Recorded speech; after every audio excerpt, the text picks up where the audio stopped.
मुआज़िज़ हज़रात, जुबान बहुत खतरनाक चीज है। नबी सल्लल्लाहु अलैहि वसल्लम हमेशा इसकी हिफाजत की तरकीब किया करते हैं, क्योंकि यही वो जुबान है जो झूठ बोलती है, और यही वो जुबान है जो गीबत करती है, और यही वो जुबान है जो गाली देती है। ताज्जुब है, हमें मालूम भी नहीं होता, क्या हम इस गुनाह को गुनाह ही नहीं समझते। गीबत एक ऐसा ही गुनाह है जिसमें हर कोई मुलव्विस है, मर्द हो या औरत, आलिम हो या जालिम, जवान हो या बूढ़ा। इसलिए आप हज़रात के सामने एक प्रोग्राम पेश करने जा रहे हैं। इस प्रोग्राम की किरदारें दारिया, रुकैया, सास महरून, इंसास की पड़ोसन सहेली नजमा। आप सब लोगों से गुजारिश है कि आप सब लोग इस प्रोग्राम को गौर से देखें और गुनाह से बचने की कोशिश करें इंशाअल्लाह। अस्सलामु अलैकुम व रहमतुल्लाहि व बरकातुहू। वालेकुम अस्सलाम व रहमतुल्लाहि व बरकातुहू। बहुत दिन हो गए, मुलाकात नहीं हुई। आओ बैठो बैठो। ये बहन कौन है? ये मेरी मेहमान बहन है, मुंबई से आई है। दीन के बारे में बहुत अच्छी मालूमात रखती है। अरे मैं तो बातों में खैरियत की पूछना भूल गई। खैरियत कैसी है आपकी? कहाँ खैरियत जी रही हूँ, जैसे तैसे वक्त काट कर ऊपर ही जाना है। अरे आपा जान, आपको क्या गम है? शादो आबाद कर दिया है, बेटे की भी अच्छी खासी नौकरी है और चांद जैसी खिदमत गुजार बहू है, और आपको क्या चाहिए? खामोश रहो, मेरा मुंह न खुलवाओ। कैसा बेटा और कैसी बहू, जिनको बड़ों लोगों की जरूरत का एहसास ही नहीं होता और सोचते हैं किसी को फिक्र ही नहीं, और सोचते हैं जल्द से जल्द छुटकारा मिले, और बहू रानी की तंबू चढ़ी मत। नवाब शादी की सुबह 9 बजे होती है, न घर का काम, न सफाई, न चाय, न नाश्ता। ये सारी बातें तो घर के बड़े सिखाते हैं। ऐसा लगता है इसे कुछ सिखाया ही नहीं। और क्या बताऊं बहन, जब इसके घर का कोई आ जाता है तो देखभाल में पीछे जाती है, और जब हमारे यहाँ का कोई आ जाता है, न तेजे में पैर लगाती, न खाने में पैर, और नाटक शुरू हो जाता है। मेरे सिर में दर्द हो रहा है, तेरे पेट में दर्द हो रहा है, मेरे आंगन हो रहा है, मेरे मुंह में दर्द हो रहा है। और खाना खाने की तंबू चढ़ी मत। चाय बनाएगी तो ऐसी जैसे बाहर से निकाली दाल, और दाल जैसे तला हुआ कतला पानी, और चावल जिसे खा के पेट में ही दर्द हो जाए।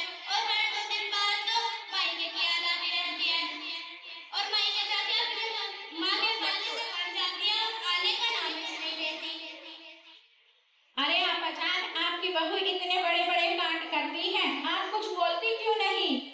देर बहन, मैं तो बोलती थक चुकी हूँ। अगर आप कुछ कहे तो हमारी शहजादी पेशानी के बाल खींचने लगती है।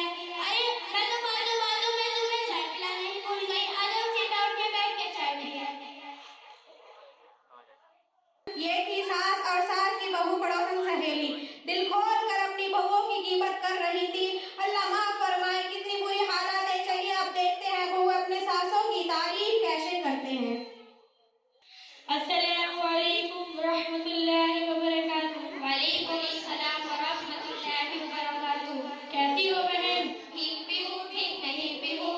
अरे ये कैसी दरमियान की बात कर रही हो? जब तक सास का साया सर पर है, मुसल्लत जब तक चैन का है। सुमैया, तुम कितने खुशनसीब हो, तुम्हारे सर पर सास का साया है। नजमा कैसी खुशकिस्मत की रट लगा रखी है। भला वो कैसे चैन से रह सकती है जिसकी मेरी जैसी सास हो।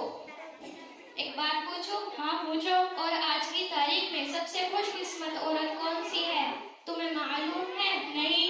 वो सारे इंसानों की माँ हव्वा अलैहिस्सलाम है। वो क्यों? क्योंकि उनकी कोई सास नंद नहीं थी। तुम अपनी सास से इतनी परेशान क्यों हो? वो सास नहीं, परेशानियों का घर है। जब देखो ना चाहे मुसल्लत रहती है। मैं खाऊं तो परेशानी, मैं उठूं तो परेशानी, मैं सोऊं तो परेशानी, मैं कुछ बोलूं तो गुस्सा, ना बोलूं तो घमंडी। अब तुम ही बताओ मैं उसको और क्या नाम दे सकती हूँ। मेरा बस चले तो चलो, तुम अपनी बताओ। मुझे तो जरा भी चैन नहीं। मेरी तालाक शुदा नंद है, दिन और रात मेरा सर पका रखा है। मैं तो नौकरानी बन गई हूँ, उसकी भी खिदमत करो और उसके बच्चों की भी। डबल खाना बनाना पड़ता है। ये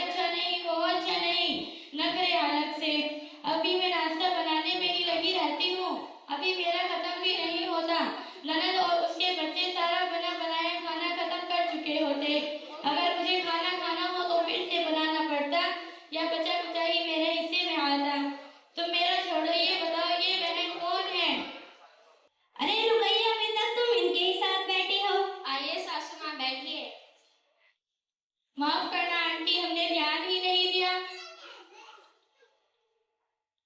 कोई बात नहीं बेटा।